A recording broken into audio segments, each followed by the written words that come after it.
Hey, Sherri, girl. Hey, Cory. All right. You know, as we always say, this is going to be one of those episodes. I can already see. I already know it. So where I want to go today, All right. What we got? I want to talk about self-care. Because Okay. it's the buzzword.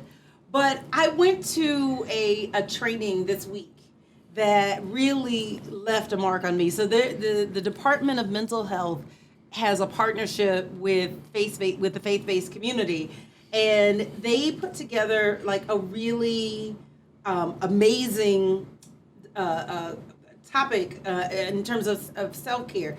And the whole point of it was to say that you cannot be immersed in suffering and not be touched by it. And they talked about something called compassion fatigue. I was looking up the quote, and it says the expectation that we can be immersed in suffering and lost daily and not be touched by it is as unrealistic as expecting to be able to walk through water without getting wet. And the thing is, I feel like that's definitely true in my case. We're dealing with what they call compassion fatigue, where you're constantly giving. But I feel like that's also true if you're a business owner, where you have to have a space where you come apart from all of the giving that you do. And I realized sitting through this training that, I do so much in the world of personal development. Like for me, spiritual development and personal development are really one and the same. I don't see them as really different topics because for me, they get at the same end, which is the manifestation of your best self.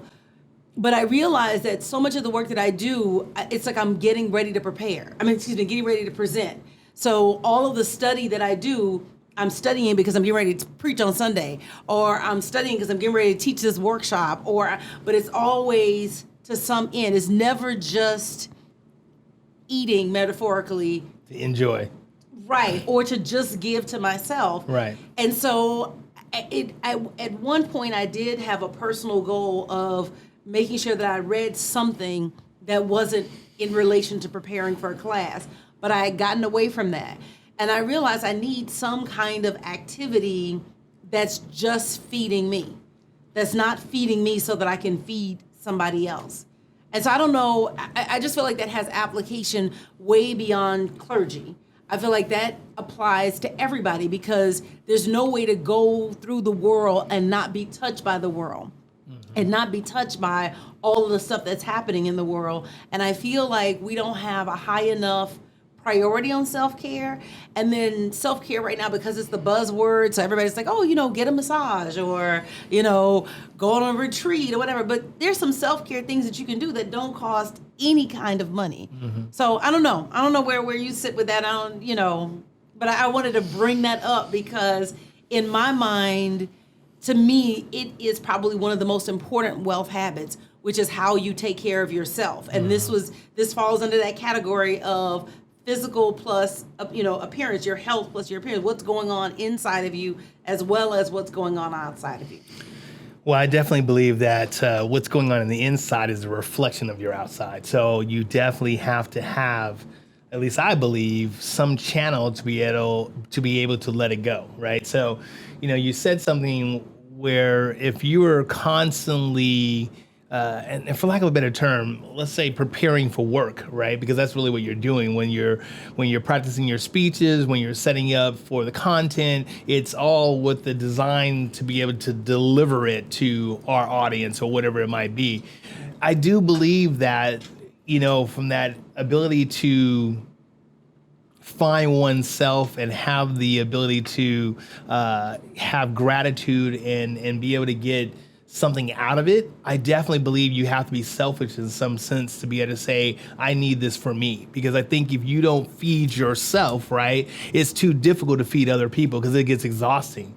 Someone used to always tell me that person's getting heavy. right? Right. And so I want to make sure that if I'm strong enough to hold these people up, I got to feed my own mind, my own self, right? And so, one of my rituals that I do every morning, and it's so funny because I think you and I talked about this, is no matter what, I don't have to get up to an alarm clock. I wake up every morning by 5 o'clock every morning like clockwork, That right? is so And lovely. yeah, and no matter what time I go to bed. So that's what's crazy about it. But what I love about that is this discipline that comes within my own, self that says, hey, that's my personal time. And I know if I get up any later, by the time I get up later, then I got my daughter coming in the room. I got my wife asking questions. I got the phones ringing. And therefore, I don't have my time, right? So going back to what you were saying about that, that caring that you have to do for yourself, for me, that's my caring. I call it my MIT time, right? My most important time, right? And I block it out on my calendar. I make sure that it's set in stone and it's my time. And I don't want to be disturbed by anything because it's mine, right? And that could be my meditation time. That could be my ability to read my book time, where I'm just sitting there laying in the bed and reading chapters. Or maybe it's my audio and podcast time or whatever it might be, but it's got to be mine. And I think that's important for people to have that. So because I don't have the consideration of having to share my time with somebody else. So it really is waking up before Jordan gets up. Yeah. Did you find that you had any pushback in terms of like locking off that time for your time? Not really. I mean, I think so you and I talked before, when it comes to relationships, communication, right? I think at the end of the day, the more we communicate, the more we talk about what things are that make us better, whatever makes us better for our spouses, makes us better for our children, makes us better for our environment, our workplace. So I think there's a benefit to it, right? And I think when, I don't believe that every, spouse or husband and wife should be, for lack of a better term, always on top of each other. I think the space does help grow, right? And I think if you can learn how to grow together by having that ability to go away and come back and then bring what you've learned to the playing field, then it helps everything grow, So that's why I think that it's worked really well for me and Delilah, Right. Is your, like, I know for me, I have a pretty set thing. Like, I wake up, I meditate, I tap, I read, I do my gratitude list. Like, those are like your staples. Right, exactly. Right? Exactly. Like that, those are the first things that I do. And then there's like time I'll read something. And I try to read something every day. And do read something every day, but I can't say that it always happens in the morning. Do you have like a system that you use that like is your consistent system?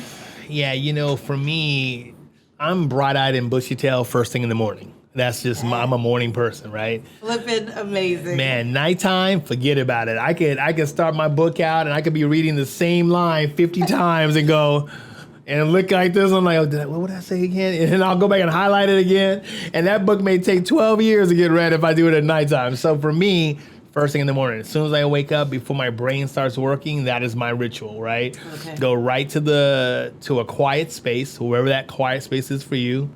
I typically will get a glass of water because I'm all about hydrating right when you wake up, right?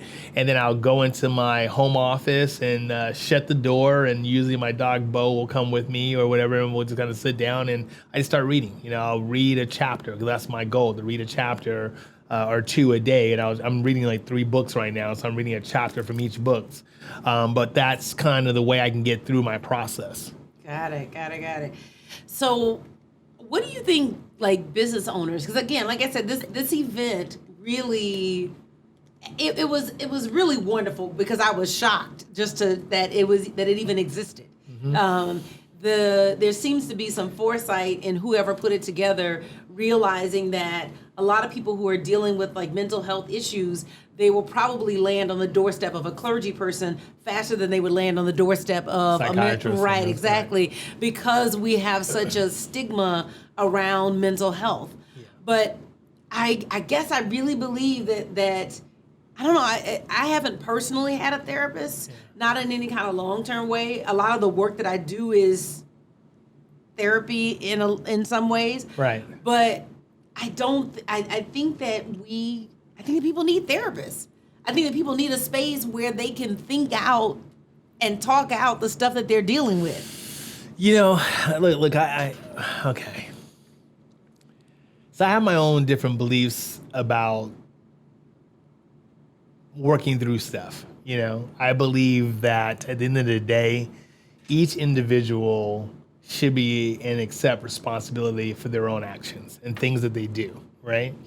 But I also believe that it's definitely important to be able to bounce ideals, talk about things that are holding you back. My wife says all the time, I'm extremely blunt, right? And she, babe, filter. That's what she says to me all the time, right? And I'm like, but babe, and usually when I'm around Cory and he gets blunt, I go, Delilah, right? Hey, get your man. So I know that about myself, but let me say why I feel that way and then why I am that way. I think at the end of the day, I don't ever want to be that person that held so much in that I become stressed and I have a heart attack at age 50. You know what I mean? Or I'm dealing with so much pent up, bottled energy of things that have happened in my life that's added so much stress that I'm having a stroke, you know? So for me, I just say what's on my mind, and whether good, bad, or indifferent, and I know sometimes it's not appropriate, but I do. But I feel like at the end of the day, it's gotta be about my own self-sustaining, you know what I mean? And what I mean by that is that I don't want to die, right? And I don't want to die because I'm holding back saying something to someone who pissed me the heck off or did something wrong, and I'm holding it on. And later on in the day, because I read this article and it talked about the silent killer. It's not the massive heart attack that you have to worry about. It's the small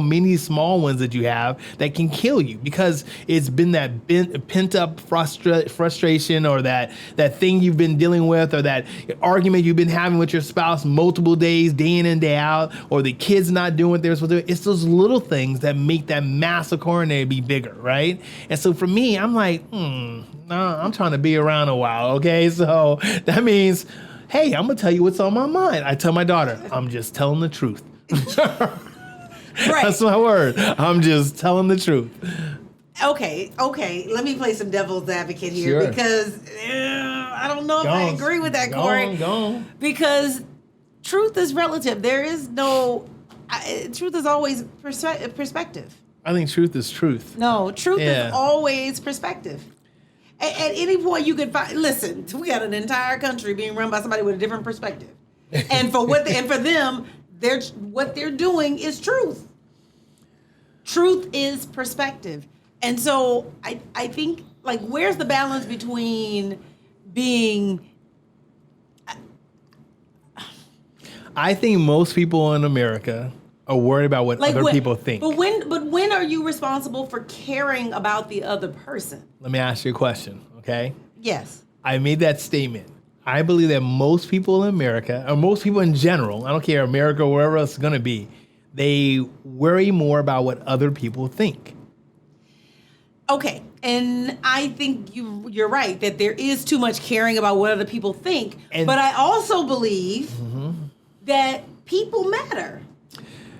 I think that people matter, and I think that there's a balance between I'm telling you my truth and. So let me ask you a question, okay? So you say people matter, and I agree, people do matter. I think at the end of the day, they're definitely. But when does it become a detriment to you when you put that person or those other people before your own personal beliefs and your own personal growth of yourself? I know a lot of people who will sacrifice their own personal comfort level in benefit of someone else's. I think that's wrong. That's my own opinion. I think at the end of the day, look, my wife is a perfect example, right? My wife is amazing. She has got a heart of gold, right? And I think what balances her and I out is the fact that we're the complete opposite, right? But I often will be like, babe, you need to say something, you know? But in her mind, the nice thing to do or the right thing to do is, as you say, care enough about that person not to maybe say certain things. But I think at the end of the day, are you doing me more service or more harm? You know, because let's think about it from a child. Let's think about a child. Because I think the question is this mine to say? I think you have to answer that. Is this mine to say? Is this mine to share? Is this mine to do? And I think some of, I'm just telling the truth, is that it's really not yours to say, do, or share. If they ask my opinion, and if they say something that's in my space, I can say what's in my space, right? But everything is, but listen, wait. I know you. Don't act like everything is solicited. No, okay? It is. 9 times out of 10, it is. They'll ask a simple question, or they'll make it, okay, so here's a question. Everything is not solicited. Here's my question. If we're sitting in this room right now and you're making a comment about something, right? And that comment, I feel I have a strong opinion about whatever that comment is, right? And I'm in this space.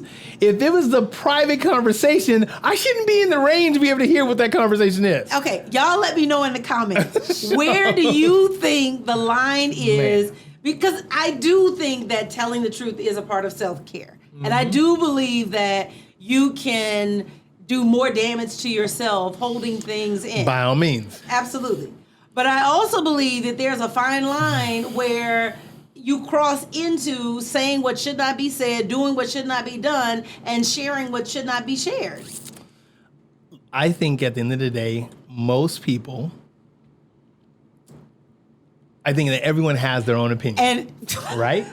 Is that fair? I believe everyone has their own opinion, right? Yeah. And what you're saying right now, we have a difference of agreement.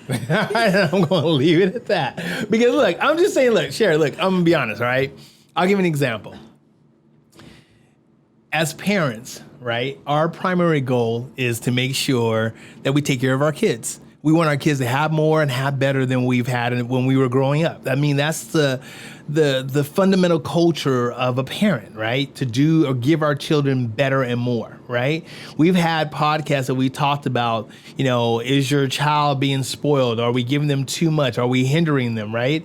So when does it come a time where you as an individual say, okay, I've gone on this path, and I've done my best to protect this person from the things that are out there, whether your children, your spouse, your significant other, whatever it might be. And then there comes a time when you have to say that person needs to accept responsibility for themselves.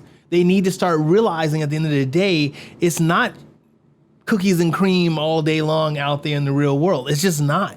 So I guess for me and how I look at this conversation we're having right now, I don't necessarily believe that sugarcoating someone's feelings and making sure that they feel at the end of the day that this is the cookies and cream conversation we're having, when realistically, look, here's me, and I'm just saying, and I think this is different, right? Sherri, you and I have conversations all the time. Look, the only way to grow is if you know that there's something you need to grow to. If you don't understand what's out there and no one's giving you the insight, constructive criticism, right? Like I hear it all the time, right? And at the end of the day, I know that the only way I can get better is improving. Now, I always say I'm a work in progress, right? Hands down, I know that I am, right? But I feel that my growth and what I've done is because of someone telling me something, Cory, okay, rein it in, turn the red down a little bit. You can't break them hearts and have them crying up here, right? Because I think my staff and my team in the office, I gotta imagine, I think you guys love it here, right? I think we enjoy ourselves. You got me sound like the villain on here, okay? No, I'm not trying to make you the villain, but I do want to say that if I give you constructive feedback, you push back. And I'm like, is it just because it's coming from me?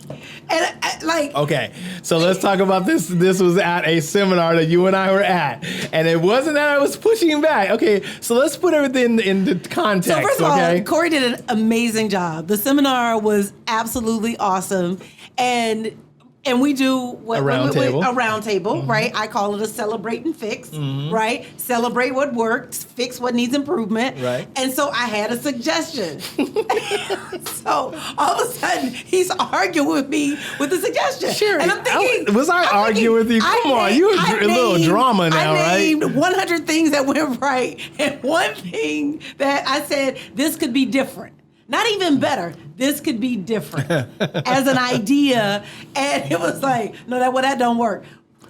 No. Okay. So let me ask you a question.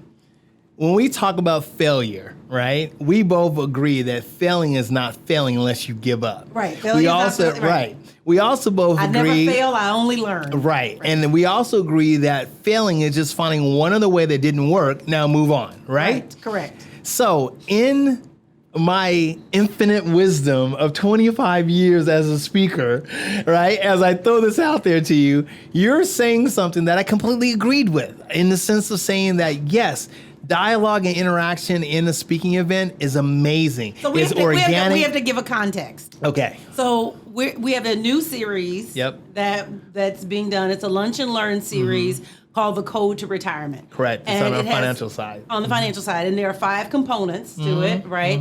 And so the component that was discussed on Wednesday was taxes. Right. Great audience. Everybody was there. Everybody was engaged. And so at the end, which is what happens at the close of every event, is everybody sits at the table. We finally eat after watching everybody else eat. And then we sit and say, okay, what went right and what could be better? Right. Right? So we come around the table and I said, this was good, this was good, this was good, this was good. And I said, another thought is that perhaps there's a way to engage them so that people can let off some of the energy to have them share. And so Cory's response was, well, no, it's too hard to wrangle them in a time setting, because it's only 30 minutes to basically get the information in. And I said, this is true. Okay, what if it was set a timer and turn to your neighbor and share the information? Now it's not, you're not wrangling, it's just literally the timer's gone off and you're back. It was just a suggestion. Cory's going into all about how this is not a good suggestion or not Sherri, right. I never said it was not a good suggestion. Come on, Sherri. I can't believe you sitting up there saying this. Okay, you got me sound like, okay, this is personal development. We're talking about I am definitely open to change and understanding. That is not what I said. What I simply said was, Sherri, I agree with the concept and what you're talking about. What I said was, at the end of the day, what I think is interesting is that in the past of events that I've done, when we've had limited amount of time, if there's a set schedule and set time frame when you're gonna get people in and out by, whenever you open up the dialogue conversation, people love to talk. They love to hear what's going on and share their insights and their thoughts. And then it's almost rude when you're like, okay, timer's up. Stop what you're saying. And so for my own personal background and when they're being able to do this, I feel at the end of the day, I don't want to put anyone in a situation to where I'm saying, okay, you were going through a great conversation and you were having your breakthrough and all of a sudden, I'm sorry, but 2 minutes on the timer came up. So stop what you're saying, forget your conversation and cut it at the point. I don't think that's fair. So what I said is that's one of the things that I feel that can come up because I've seen it happen and it's happened in the past with other events we've done. The second thing is that when one person talks, the next person that's in line wants to have that same amount of time or more to do the exact same conversation. Right. So if we're on a limited time schedule, I think it's better to hold the questions in that setting, because that wasn't a personal development kind of platform. This was totally an educational workshop about certain specific things. So at the end, now you can ask questions, but guess what? I'm no longer holding on to the time that people who say, hey, I got to be out of here by 1 o'clock because they have to get back to work or whatever. I'm not infringing on their time schedule, because my schedule was, hey, 12 to 1. Absolutely. Period. Absolutely. And I'm saying, and I'm challenging you that even inside that 12 to 1, you can have some sharing. Okay, let's move on, Sherri. Okay. Wait. Anyway, the conversation was on self-care. Yeah. Right. Yeah. And what we were talking about was being able, when are you giving feedback that is yours to give, and when are you, I guess, letting off whatever's inside of you, but really shouldn't, because you're infringing on somebody else's other mental space. So, if I understand your comment or your question, I'm saying there's a fine line between, because I feel like I err on the side of not saying what probably should be said. I know there are times when it's like I hold my tongue and I probably should not. But I think there's times when you don't hold your tongue and you probably should. So, okay. The one thing I think anyone can say about me is I'm authentic. I say what I say. but I don't sugarcoat that for anybody else, and I don't try to perceive to be something different that I'm not. So I think I think at the end of the day, you accept me for who I am because this is who I am. I'm not changing that for anybody. I'm not doing anything different. So if we have a conversation or if you bring me into a conversation, you're asking my opinion and why you're bringing me into the conversation. If you're not asking my opinion, then say, Cory, I just need to vent and listen. I'm like, great. Mouth is closed. I'm not saying anything. I do that all day long. Right. But if you ask my opinion or if you say, hey, I heard about X and I wanted to know what your thought, I'm going to be like, okay. So something I heard this week, because sometimes offering an opinion when you haven't established a foundation with someone. Oh, by all means. But see, I think it's different. What I say to you or the people who are close to me, that's a whole different filter to me. You know what I'm saying? If I don't have a relationship with you, don't take this the wrong way. Mm-hmm. I'm not going to sit there and spend my energy talking about something that could go in one ear and out the other. Right. I mean, you and I both know this. We could talk about, we know a lot of people, that don't believe in personal development. Right. And you could tell them till they're blue in the face and they'll be like, I'm not ready. And I'm like, okay, so why am I even having this conversation? I don't want to waste energy. Jim Rohn once said, there are two things in this world that are definitely powerful, right? And one of those things is time. Right. You can't get it back. Right. Once it's gone, it's gone. Right. So if someone's giving me their money to come hear me speak, I want to make sure I'm delivering content that gives them their money's worth, but also is valuable for their time. So that's how I look at it. So I think at the same time when we're talking to anybody in the room, I'm gonna have a whole different conversation with you because of our relationship. Right. Same thing with maybe some of the people in my office. I have different relationships with different people in my office. Right. And I wouldn't say one thing to one person that I would say to another because I just have a different relationship. Right. So where I'm more candid and more open with are people that I care about and I love. Right. Because this is who I am and these are the relationships I have with those people. Okay. It would never be that way for a stranger or someone that I don't have that kind of relationship with. I may say it after they leave the room, but but I'm not going to say it and offer my opinion up front if I don't believe it because it's a waste of energy. Right. It really is. Okay. All right. What do we want people to take away? Right. Because I wanted to talk about just self-care and taking care of yourself and prioritizing it and realizing that wherever you go in the world, you're picking up wherever you have been. You're picking up the energy, the vibration of wherever you have been. And so if you've been in a toxic environment or you've been in an environment of suffering or you've just been in an environment where you're just constantly on, then there has to be a space where you come apart and you drain off that energy. And so you're saying that you handle it in the morning. Yeah, I think I handle it in the morning time. I set my same ritual that I do every day. I find a way to give back to myself. I think no matter where you are in your life, business-wise or, getting into your own personal you kind of thing, you have to find a way to feed yourself. And I think that's first, Right. I know some people may think it's selfish and some people may think that you're supposed to put other people first.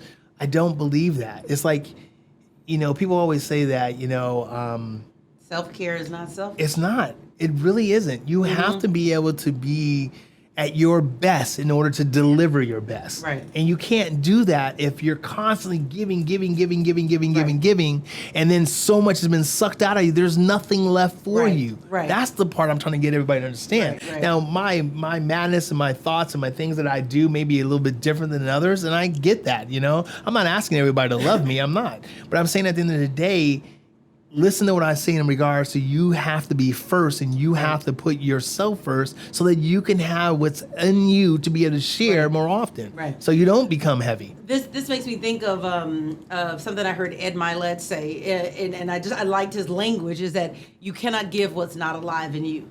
Right. And so if joy is not alive in you, joy can't be passed on. Exactly. If health is not alive in you, health cannot be passed. Like you have to wake up in you the thing you want to give to somebody else. By all means, I think, here's the thing. We all have the same amount of hours in a day. But how we and what we do with those hours is what makes the difference of who you are. Absolutely. And I think if you want to have the ability to protect who you are as an internal person, you have to be selfish enough to steal time for yourself. Right. I'm not saying don't always want better for others. I'm not saying look out for your better man. I'm not saying help others around you. That's not what I'm saying. What I'm saying is you have to come first. You have to put yourself first. I agree with this. When you get on the airplane, the first thing they tell you is put your oxygen mask on first, and then put it on your child. Right. You have to help yourself first. Right. No, I'm agreeing with that. That part I'm agreeing with. It's that other. She just don't like the way I deliver the message. That's all she's saying, okay? It's all good, Sherri. Look, no, we are where we are in our lives. You absolutely have to put yourself first, 100%. 100%. What are you reading in terms of self-care? Well, let me share this. So one of the things that I walked away from with this workshop was actually those coloring books. Have you seen those coloring books? Those adult coloring books? So there are these elaborate pictures, but there's section. I don't know how to describe it, but like imagine an owl, because that's the latest one that I'm coloring. An owl, but it isn't just an owl. Like they have made the shape of the owl, like you've broken it into geometric parts. Mm-hmm. So you end up kind of coloring the owl, but shading like these. It's different very colors. Relaxing. Right. Yeah, there's something relaxing and meditative about it. And what I realized is that for me, I've been challenging myself to do one an evening just to like drain off the energy. And so it's been really helpful. And again, because I do so much in the personal development space, everything that I've been doing for personal development was to get ready to teach something. So I needed something that wasn't on the pathway to me sharing it with somebody else. Right. And so that it was really just for me. Those drawings are not going nowhere. Right. They don't look good enough to go nowhere else. So they're going to live right there in the book. But it was relaxing for me and helped me to get rid of some energy that maybe I didn't know how to get rid of. And in a different way, it was a massage. Mm-hmm. And maybe it was a massage for the soul or whatever. Obviously it's not a body massage, but it had the same kind of relaxing effect where I was able to throw off the weight of the day. Right. And just get back to one. Right. All right, Sherri. Well, I think that was a good topic today. I think I came out on the bad guy side of this one, but it's okay. Listen, let me know in the comments. I did not make Cory look like a bad guy. It's okay. I'm going to be okay with this today. I'm going to get you on the next podcast, though. All right, Sherri. Well, so like always, thanks so much. And you had asked the question, what am I reading for self? Yes. I'm reading a book right now that says The Enemies of Excellence. And it's just all about, why we sabotage, ourselves when it comes to having a good when we could have great, Right. So that's really what it's about. Absolutely. Yeah. That's a good one. Yep. That's a good one. All right. Well, guys, have a great day. We look forward to talking to you soon.